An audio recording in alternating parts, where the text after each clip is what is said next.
ज़िंदगी में सबके ना बहुत सी तकलीफ़ें, बहुत से कष्ट, बहुत से इम्तिहान जो हैं वो सबको देने पड़ते हैं। हर आदमी की ज़िंदगी की एक स्टोरी है जिसमें कुछ तकलीफ़ें हैं, कुछ गम है, कुछ आंसू है, कुछ धोखे हैं, कुछ नुकसान है, कुछ चाहते हैं जो टूट गई, कोई अपने हैं जो रूठ गए। तो सबके पास वो बहुत सारी गुणगाथा तकलीफ़ों की होती है। तो ऐसे तकलीफ़ वाले जीवन के बीच में अगर किसी भी बहाने से कुछ उत्सव मनाने को मिल जाए तो वो अवसर तो नहीं छोड़ना चाहिए। तो निश्चित रूप से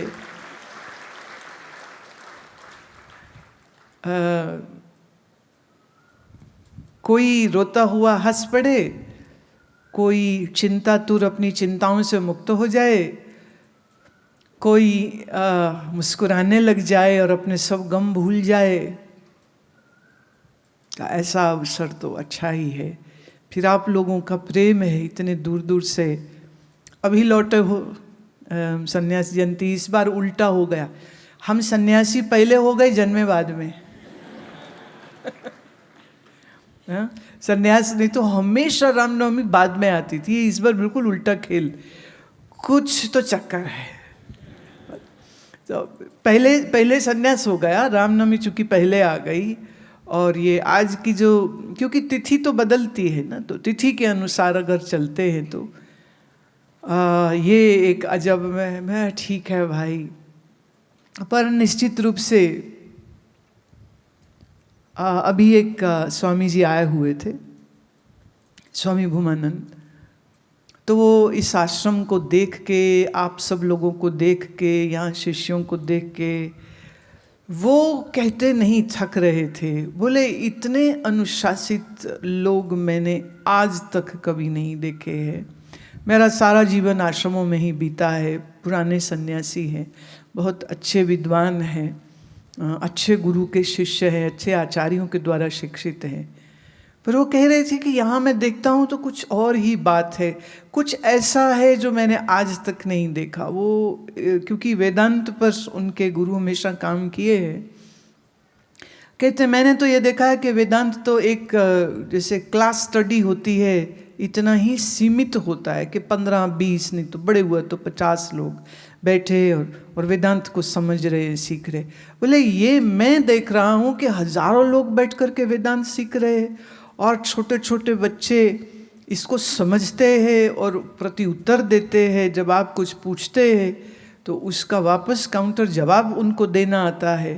क्योंकि एक छोटी बच्ची को पूछ लिया कि आप कितने साल के हो, तो उसने जवाब दिया शरीर 7 साल का है। तो ये उनके लिए अविश्वसनीय था कि इतना छोटा बच्चा ऐसा गहरा उत्तर कैसे दे सकता है।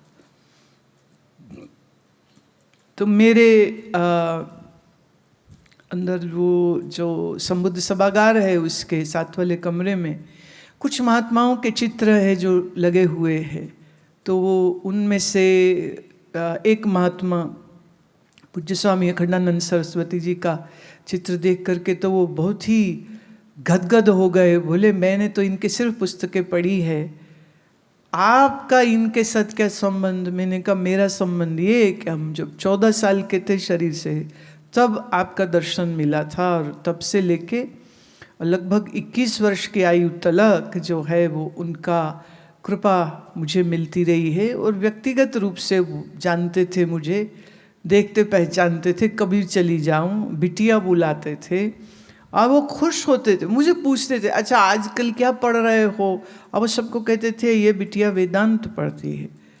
तो इस बार जब मुझे उन्होंने पूछा कि क्या पढ़ रही है, तो मैंने कहा मैं तब उस समय 15 के थे, तो मैंने कहा महाराज जी आजकल मैं विचार सागर पढ़। इतने जोर से हा हा हा करके वो हंसते थे, बड़ा ठहाका लगाते थे, इतने जोर से हंसे।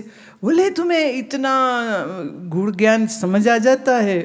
हाँ महाराज आपकी कृपा है, क्योंकि कहीं ना सबे सयाने एक मत। मेरे सन्यास गुरु, मेरे गुरुदेव वो भी उसी वर्ष मुझे वहीं वृंदावन में एक मकान में ठहरे हुए थे, वहीं पर पहला दर्शन मुझे वहाँ मिला था। और बाद में पता चला कि पूज्य महाराज जी का और हमारे सन्यास गुरु महाराज जी का उनका आपस में ये था कि जब महाराज वृंदावन में अपने आश्रम में सत्संग करते थे तो कई बार हमारे गुरुदेव भी चले जाते थे उनको सुनने के लिए, क्योंकि वो सभा बड़ी अद्भुत थी जहाँ महाराज जी वेदांत पर, ब्रह्मसूत्र पर अथवा गीता पर अथवा जो भी विषय बोल रहे हैं तो उनके श्रोता ग्रस्ती तो कम ही होते थे।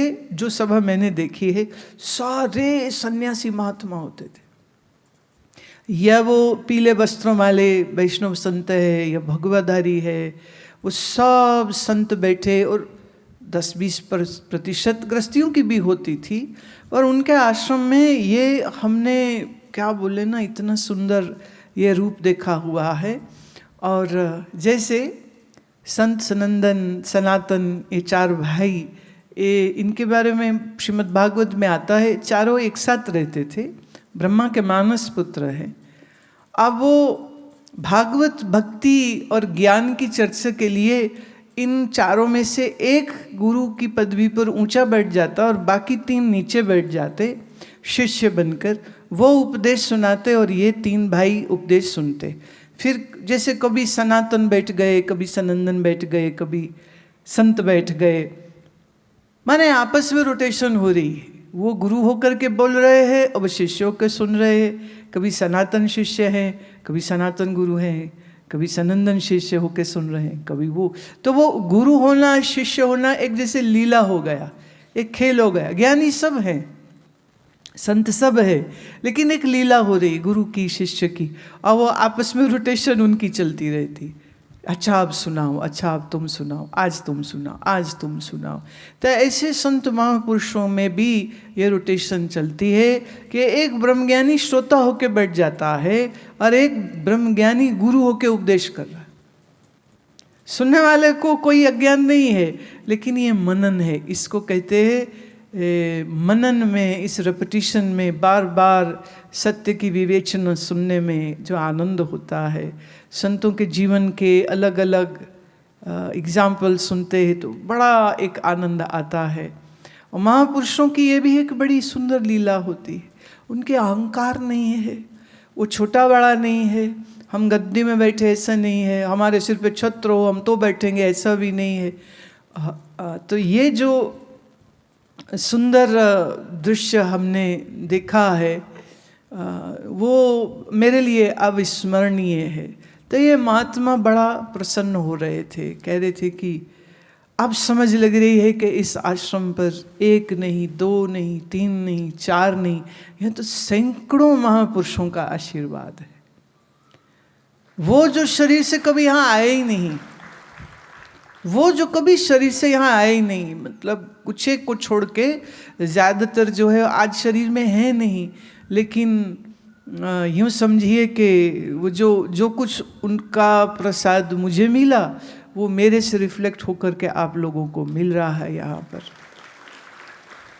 तो ये एक वैदिक सनातन परंपरा है जिसमें गुरु से शिष्य, गुरु से शिष्य, शिष्य फिर गुरु, फिर गुरु, फिर शिष्य। क्योंकि जितने बार नया जन्म होगा तो वो गुरु होके तो नहीं जन्मता है, वो फिर थोड़ा समय शिष्य ही रहता है, फिर एक समय आता है वो फिर शिष्य से गुरु हो गया। तो गुरु शिष्य हुआ, शिष्य गुरु हुआ, फिर शिष्य गुरु, गुरु शिष्य, ये चलता रहता है। क्रम क्यों? ये इसलिए चल रहा है कि बहुत प्रयास करने पर भी संतों के मनुष्य अपने उस अज्ञान से ऊंचा नहीं उठ पाता, संसार की आसक्ति नहीं छोड़ पाता है। प्राण छूट जाते हैं पर आसक्ति नहीं छूटती। प्राण छूटता है, मोह नहीं छूटता है। पर फिर कोई बहुत न सही, पर कोई फिर जो है वो जागृत हो जाते हैं और उनके अंदर एक क्रांति आ जाती है। और क्रांति हो जाने के बाद फिर वो कहता मेरा जीवन में जो कुछ है वो मेरा है ही नहीं। अब वो सतपथ का राही हो जाता है और वो सतपथ पे जो चलता है तो बस फिर पीछे मुड़ के वो देखता ही नहीं उसका क्या है। वो कहते अब मेरा कुछ है ही नहीं, हम गुरु के हुए, सब गुरु का हुआ। हमारे मतलब कुछ एक शिष्यों को तो मैं उनका जब भाव देखती हूँ, माने एक वो है जो कहते हैं कि चेले से ज़्यादा माल कैसे मिल जाए दान दक्षिणा के रूप में, कई है वो इसमें लगे हुए हैं। अभी पीछे एक हमारे शिष्य बहुत बड़ी राशि लेकर के आए, बोले ये तो मैंने बैठा लिया उसको, मैं तुम इतने पैसे क्यों दे रहे हो, तुम्हारी बेटी ने ब्याह अभी करना है तो उसके ब्याह पे चाहिए होगा, तुमको चाहिए होगा, ये है वो है। वो कहते ना गुरुदेव सब कुछ मेरे पास पहले से ही ज़्यादा है, बहुत ज़्यादा है, कोई कमी नहीं, कोई दिक्कत नहीं है, पर ये मेरा संकल्प था कि जो भी अब आश्रम में नया बनने जा रहा है उसमें मेरा योगदान होना चाहिए, मेरे मन के भाव है, मेरे भाव को आप तोड़िए मत, तो इसे स्वीकार करिए। हम बैठ के उसको समझा रहे, तो बूढ़ा हो रहा है, तो ये है, तो अपने लिए रख, तू ये कर, तू बेटी के लिए रख, क्योंकि उनका इकलौता सुपुत्र तो अब आश्रम में आ चुका है, अब वो हमारी सेवा में है, आश्रम के साथ जुड़ गया है, पुत्री है, मैं तो उसके लिए सोच, तू क्यों नहीं सोचता, अपने लिए सोच। बोले अब न अपने लिए सोचने की ज़रूरत है, अब जो है वो जीवन सत्य पथ पे चलाना है, साधना और सेवा में जाना है, मेरे को अब और कुछ नहीं करना, और कुछ करने की इच्छा नहीं है, और संसार की ये पागल दौड़ मुझे लगानी नहीं है। अब तो एक ही भाव है कि हम कैसे उन सब ज्ञान के सूत्रों के साथ अपने आप को सुंदर बना सके, इस मन की खोट कमियों अवगुणों को दूर कर सके, और एक अच्छे शिष्य हो सके, एक अच्छे साधक हो सके। अब इसकी फिक्र ज़्यादा है, आप उसके लिए जो आदेश करे तो मैं पालन करूं, पर इसके लिए मना मत करिए, ठीक है, जैसे आपकी इच्छा।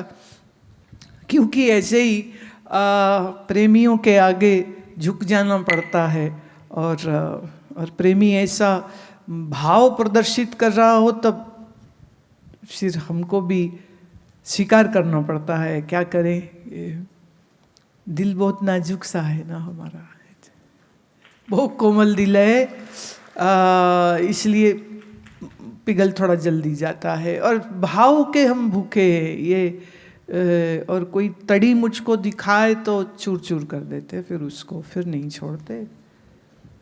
मेरे को तड़ी वाले बंदे पसंद नहीं आते हैं। तड़ी समझते हो, गुजराती वाले कह रहे नहीं, तड़ी माने अहंकार दिखाना, कोई अहंकार दिखाए ना कोई कि हम ये कर देंगे, हम वो कर देंगे, हम नहीं तो आपका कोई काम नहीं हो सकता, हम नहीं तो आश्रम नहीं चल सकता, ऐसे लोगों को तो फिर चूर चूर कर देते हैं, फिर हम परवाह नहीं करते वो कोई हो,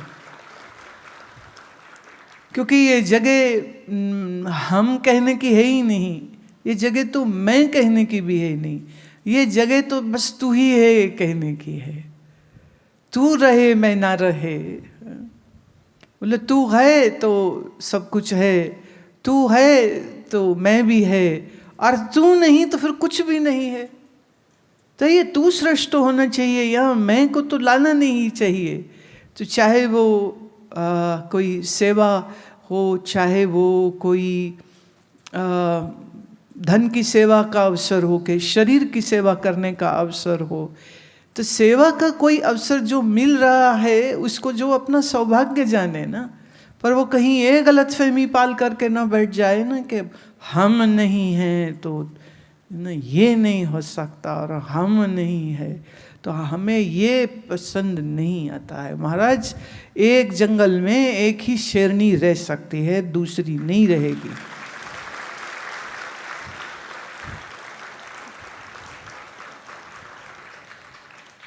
कई बार लोगों को खुशफहमी हो जाती है कि मेरे पास अकल ज़्यादा है या मेरे पास पैसा ज़्यादा है, तो अब मैं जो चाहे बोल सकता हूँ, जो चाहे कर सकता हूँ।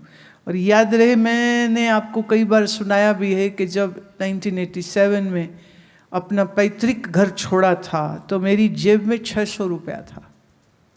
600 रुपया, 3-4 ग्रंथ थे, 4 जोड़ी कपड़ी, एक कंबल और एक अटैची में रखा हो, और वो घर छोड़ दिया था।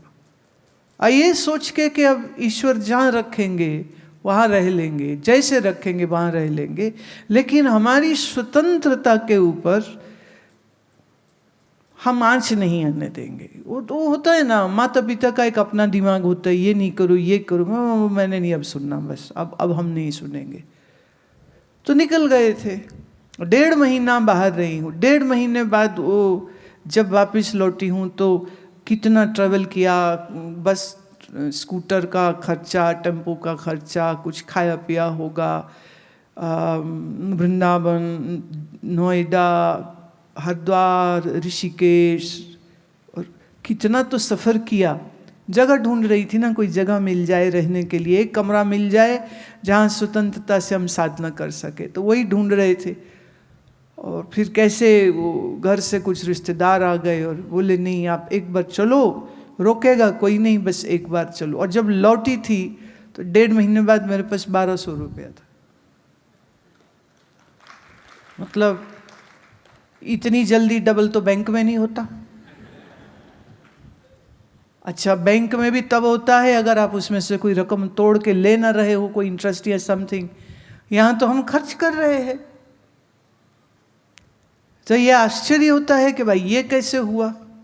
तो होता है, तो वो जो स्वतंत्रता है वो उसको हमने कभी अपना कॉम्प्रोमाइज़ नहीं किया है, कभी नहीं किया है।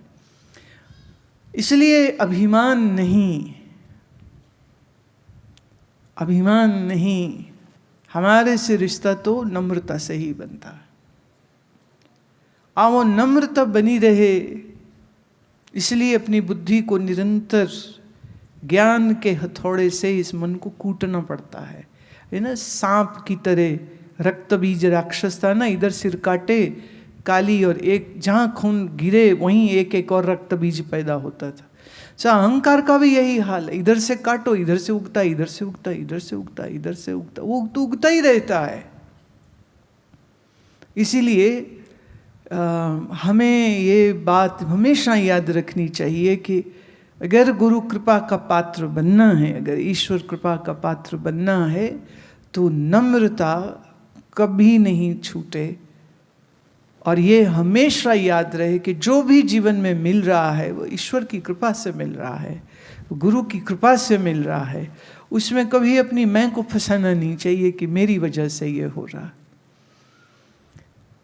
आपके सामने एग्जाम्पल है, अब हम अपनी मैं घुसा रहे हैं कि हमें जन्मदिन नहीं करना है, अब हम मैं घुसा रहे हैं, तो ईश्वर ने वो हटाया उसको, बोले तुम कौन, हट, जो होएगा होएगा।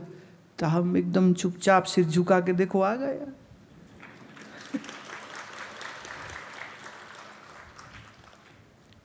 इसलिए ईश्वर के साथ हमारा मन हमेशा जुड़ा रहे। ये जो अंतःकरण वाला है ना, ये जो छोटू सा जीव है अंतःकरण वाला, ये मन बुद्धि वाला, ये ईश्वर के माया विशिष्ट चैतन्य ईश्वर की चरण शरण में रहेगा तो ठीक रहेगा।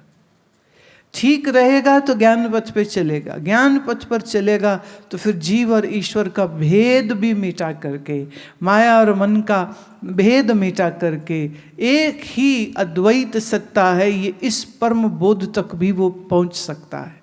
लेकिन मन जब तक है पास में, तब तक इस मन के अंदर हमेशा ईश्वर शरणागति और गुरु शरणागति बनी रहे। शरीर ज़्यादा बूढ़ा हो जाए या बीमार हो जाए, सब कुछ छूट जाता है, सब छूट जाता है। इसलिए शरीर बीमार ना हो इसकी कोशिश करो, आज शरीर निरोगी रहे इसका भी प्रयत्न करो। कल एक हमारे शिष्य है, वो कह रहे थे कि जब से आपसे वाटर फास्टिंग सीखी है, हार्ट पेशेंट हैं, ऑपरेशन भी हुआ उनका, तो स्टेंट वगैरह भी पड़ गए, सब कुछ हो गया, लेकिन कह रहे जब से वाटर फास्टिंग शुरू करी है सप्ताह में, वैसे तो एकादशी पर करते हैं और किसी एक और दिन पर, बोले अभी शुरू किया है तो अच्छा लग रहा है और शरीर बड़ा अच्छा स्वस्थ और एनर्जेटिक हो गया। तो मैंने कहा नहीं, सिर्फ 2 दिन नहीं रखो, हर हफ्ते 1 दिन वाटर फास्टिंग करो, सिर्फ जल के ऊपर रहना, मैंने कई बार कहा है, हर्बल टी बिना चीनी दूध के आप ले सकते हैं, वो 4-5 बार ले सकते। वर्जिन ऑलिव ऑयल हो ले सकते हैं, कोकोनट ऑयल है, नारियल का तेल है, वो 1 चम्मच 2 चम्मच वो भी ले सकते हैं। लेकिन कुछ भी जिसमें कार्बोहाइड्रेट है या ग्लूकोज है, मैंने वो सब फल सब्जियां आ गई, सब गेहूं चावल आदि आ गया, तो उस दिन कुछ ना अगर ले तो ये आपके शरीर को बहुत स्ट्रॉन्ग कर देता है, बहुत ताकतवर कर देता है। आसन रोज करना और उपवास करना, हफ्ते में 1 दिन, खूब खुश रहना, बड़ी चीज़ ये है। खूब खूब खुश रहना, विपरीत परिस्थिति में खास करके थोड़ा ये मोटा मोटा प्रिंसिपल जीवन में रखें ना, तो ज़िंदगी बड़े मज़े से कटती है, बहुत बहुत मज़े से। और अभी नेपाल का सत्संग आ रहा है काठमांडू में, पशुपतिनाथ के, ये बड़ा प्राचीन और बहुत ऊर्जामयी क्षेत्र है। साधना का, विशेष करके तंत्र की साधना का ये बहुत बड़ा केंद्र रहा है और आज भी है। सो काठमांडू के उस सत्संग में जो लोग आ सकते हैं आ जाए, नहीं तो हमारा पशुपतिनाथ तो यही है। हमारा पशुपतिनाथ यही, हमारी द्वारका यही, हमारी वृंदावन यही, हमारी अयोध्या यही, हमारा सब कुछ यही है। तो जो मस्ती जो मज़ा, उसमें एक चीज़ है, आजकल सब मंदिरों में ना वो वीआईपी टिकट कल्चर आ गया। टिकट खर्चो महंगी तो दर्शन, नहीं तो लंबी लंबी लाइनों में लगे रहो। तो मैंने ये बात सोची, मैं देखो ये पैसे दे के तो मैं दर्शन करने नहीं वाली हूँ। एक ने कहा हम जी गए वृंदावन, तो हम गए फलां जगह या अयोध्या, बड़ी भीड़ थी, ये था वो था, मतलब हमको दर्शन ही नहीं ठीक से हो पाए। मैंने कहा हद हो गई, तुम्हें कृष्ण कन्हई का दर्शन करना था तो जरा हमसे पूछ लेते, हमारे तो 24 घंटे दर्शन देते, कोई पर्दा नहीं है, कोई पर्दा नहीं है, कोई टाइमिंग नहीं है, कोई रोकने वाला नहीं है, कोई रोके नहीं, कोई टोके नहीं, कोई पैसे नहीं देने, जब मर्जी दर्शन करो। बोले शंकर जी का करना, हमारे देखो भोलेनाथ बैठे भी हैं, खड़े भी हैं, दोनों पोज में। समाधि से देखने हैं तो गुरु मंदिर में जाओ, और मस्ती में देखने हैं तो फिर वो तो खड़े हैं हमेशा इंतजारी में कि आओ भक्तों करो दर्शन। और तुमने देखा हमारे यहाँ कहीं पर कोई इन मूर्तियों के आगे कोई गोलक नहीं है कि तुम्हें पैसे चढ़ाने पड़े, हम वो भी नहीं, सब कुछ तो उसी का है, तो तुम दर्शन की मौज करो।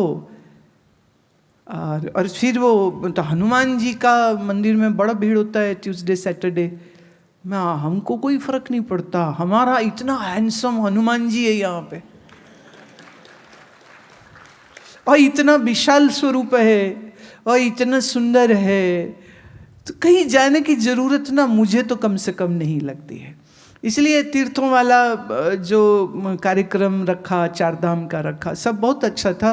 लेकिन फिर अभी ना अंततः हम वो इसी सोच पे आते हैं, जो कुछ है यही है, जो मिलेगा यही मिलेगा, तो जिसको चाहो उसका यहाँ ध्यान करो, और अंततः ब्रह्म विद्या और ब्रह्म ज्ञान पा करके तो आना जाना ही छूट जाता है। कहाँ आना और कहाँ जाना, कहाँ को अपने से अलग तो परमात्मा है नहीं, तो सारी दौड़ भी खत्म हो जाती है।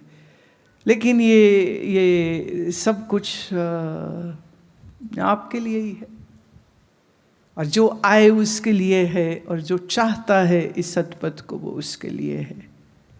आप सबको बहुत शुभकामनाएं मैं देती हूँ। तुम सबके जब जब जन्म दिवस है तब तब के लिए सबको आशीर्वाद देती हूँ। तुम सब स्वस्थ रहो, सुखी रहो, प्रसन्नचित्त रहो, आनंद में रहो, और जब कोई दुख कष्ट क्लेश आए तो तकलीफ में ना रोना नहीं, विचलित नहीं होना। ज्ञान सूत्रों को फिर से पढ़ लो, ज्ञान सूत्रों को समझ लो, भगवान का नाम स्मरण कर लो, प्राणायाम कर लो, तो दुख तकलीफ तो फिर अपने आप झेलने लायक तुम हो जाते हो। और फिर सच तो ये है कि ज़िंदगी बहुत अच्छी बीतती है जब तेरी निस्बत में बीतती है। ज़िंदगी बहुत अच्छी बीतती है जब तेरी निस्बत में बीतती है। ये दिल बहुत खुशनुमा रहता है जब ये तेरी मोहब्बत में रहता है।